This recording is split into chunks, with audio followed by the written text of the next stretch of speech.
Hi, my name is Bryn Boslett, and I am an infectious disease doctor at the University of California in San Francisco. And today I'm going to be discussing the diagnosis and treatment of the influenza virus. By the end of this lesson, you should be able to list the common methods used for diagnosing influenza and some benefits and drawbacks of each of these methods. And also, you should know the common antiviral agents used to treat influenza infection, their mechanisms of action, and their associated toxicities. Appropriate treatment of patients with respiratory illness depends on accurate and timely diagnosis. Early influenza can be difficult to diagnose based on clinical symptoms alone because the initial symptoms of influenza can be similar to those caused by other infectious agents, including other respiratory viral illnesses. Certain bacterial infections can also mimic influenza disease. Diagnosis of influenza can both provide the option of using antiviral therapy targeted to influenza and also reduce the inappropriate use of antibiotics. Once a patient is known to be infected with influenza, certain measures can also be taken to help prevent further spread, particularly in the setting of closed communities such as hospitals, nursing homes, cruise ships, or boarding schools. Respiratory samples that are used for influenza testing in decreasing order of sensitivity include nasopharyngeal aspirates or swabs, nasal aspirates, wash or swab, or a throat swab. Nasopharyngeal specimens are typically more effective than nasal or throat swab specimens. Samples should be collected within the first 5 days of illness, ideally, for the best sensitivity, and the earlier the better. Diagnostic tests available for influenza include viral culture, immunofluorescence assays, polymerase chain reaction, and rapid antigen testing. We will review each of these in a moment. Sensitivity and specificity of any influenza test might vary by the laboratory that performs the test, the type of test used, and the type of specimen tested. Also, keep in mind that false positive results are more likely to occur when disease prevalence in the community is low, typically at the very beginning and end of the influenza season. Conversely, false negative results are more likely to occur when disease prevalence is high in the community, typically at the peak of influenza season. Viral culture is considered the gold standard for influenza diagnosis, but this testing can take up to 10 days to result because it takes time for the virus to grow. Therefore, this limits the usefulness clinically of this test. Immunofluorescence microscopy, which is also referred to as direct fluorescent antibody or DFA test, involves placement of respiratory epithelial cells from a nasopharyngeal collection into a well. This is followed by the addition of influenza-specific antibodies that have been chemically linked to a fluorescent dye. These antibodies are now considered to be tagged. They will attach to the specific antigens against which they were formed, in this case, influenza, although you can use this test to find other respiratory viruses as well. If the influenza virus is present, a bright glow known as fluorescence can be seen in the samples using a special microscope. The sensitivity and specificity of DFA tests rely on the presence of an adequate number of infected cells, and that can vary according to specimen type. However, because these tests allow simultaneous detection of other respiratory viruses, such as RSV, parainfluenza, and adenovirus, and because the turnaround time is only 1 to 4 hours, they are much more practical and useful in clinical practice compared to viral culture. Polymerase chain reaction, or PCR, is considered to be the most sensitive, specific, and versatile test for the diagnosis of influenza, and is replacing viral culture as the gold standard. Once viral RNA is extracted from a specimen, it can be used in PCR not only to identify the virus as influenza, but also to further determine the subtype and even the strain by sequence analysis. Turnaround time can be as little as 1 to 6 hours, similar to the immunofluorescence tests. The specimen can also be used to test for many other respiratory viruses. Finally, the diagnosis of influenza by rapid antigen detection has led to the development of easy-to-use, self-contained diagnostic kits that can provide results well within 1 hour of the time of specimen collection. The World Health Organization has issued recommendations for the use of such kits.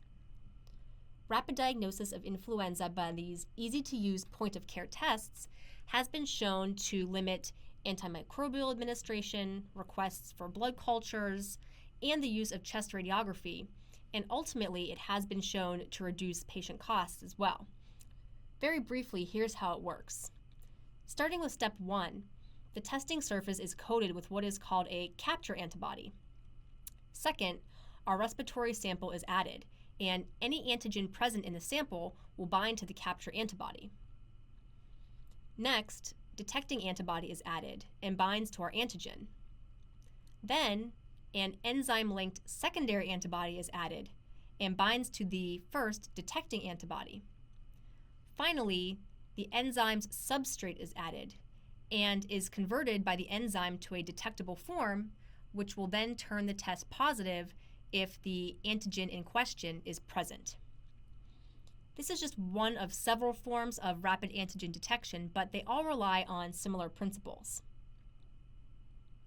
The downside to this method is that rapid antigen detection kits have a very wide range of sensitivity, anywhere from 30 to 70%, and can produce problematic false negative results during influenza season.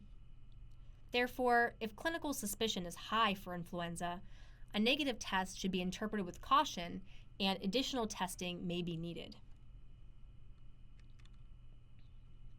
There are 4 drugs within 2 drug classes that exist to combat influenza. The first drug class is called the Adamantanes. There are 2 drugs in this class, amantadine and rimantadine. Both of these drugs act to inhibit the influenza M2 ion channel, shown here, which thereby prevents the acidification of the interior of the virion, which is needed for viral uncoating. If given early in the course of influenza virus infection, these drugs have been shown to shorten the duration of symptoms. They have also been used as prophylaxis against influenza for patients that have been exposed to the virus. Unfortunately, there are several problems with these drugs. First, they are only effective against influenza A and have no activity against influenza B. Second, amantadine can cause adverse CNS effects, such as confusion and anxiety, as well as anticholinergic effects, such as dry mouth and urinary retention, which can be especially problematic in the elderly. Rimantadine appears to have less CNS effects. These drugs are also teratogenic, so cannot be used in pregnant women. Finally, there are now high levels of resistance to these agents among many circulating strains of the virus due to a single point mutation in the M protein. Currently, the usefulness of the adamantanes for seasonal influenza is unclear, and they are no longer widely used in clinical practice. The neuraminidase inhibitors are the most frequently used class of antivirals against influenza. Drugs in this class include oseltamivir and zanamivir. Because the release of new progeny virus requires neuraminidase to cleave the host cell sialic acid receptor, inhibition of this enzyme blocks the release of virions from the infected cells, thus limiting the severity of infection. There has been some speculation that these drugs might also decrease infectivity by reducing viral shedding, although there is no clear data for this. Unlike the adamantanes, the neuraminidase inhibitors do have activity against both influenza A and B, and they are generally well tolerated, with nausea and vomiting being the most frequently reported side effects. As you might imagine, these drugs are most effective when given early in the course of the disease. In addition to treatment, oseltamivir may also be used as prophylaxis for close contacts of an infected patient, such as unvaccinated family members or healthcare workers, or in the setting of a closed community such as a nursing home during an influenza outbreak. Oseltamivir exists in a pill form, whereas zanamivir exists as an inhaled formulation. Zanamivir should be used with caution in patients with asthma or chronic lung disease.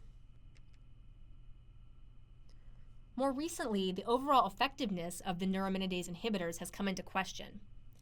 Prior studies have shown that these drugs can reduce the symptoms of influenza by approximately 1 day and possibly reduce hospitalizations or severe complications of influenza, such as pneumonia, although study results have largely been mixed. However, a 2014 Cochrane meta-analysis review found that both drugs shorten the duration of symptoms of influenza by less than 1 day, specifically 0.6 days on average for adults. And in a subset of children with asthma, there was actually no clear benefit. There was also no effect on the number of hospitalizations based on data from all people enrolled in treatment trials of oseltamivir. Zanamivir trials did not record this outcome. The effects on pneumonia and other complications of influenza, such as bronchitis, otitis media, and sinusitis, were unreliably reported among the trials, so no strong conclusions could be drawn. Prophylaxis trials did show that both oseltamivir and zanamivir reduced the post-exposure risk of symptomatic influenza in individuals and in households. Overall, the use of neuraminidase inhibitors in symptomatic patients should include a balance of the pros and cons. Adverse effects can occur, and the drug is costly, and the benefits may be small. However, in patients who are moderate to severely ill, or who are at high risk of severe disease, the benefits seem to outweigh the risks, and antiviral treatment is generally recommended for these patients. Thank you so much for your time and attention.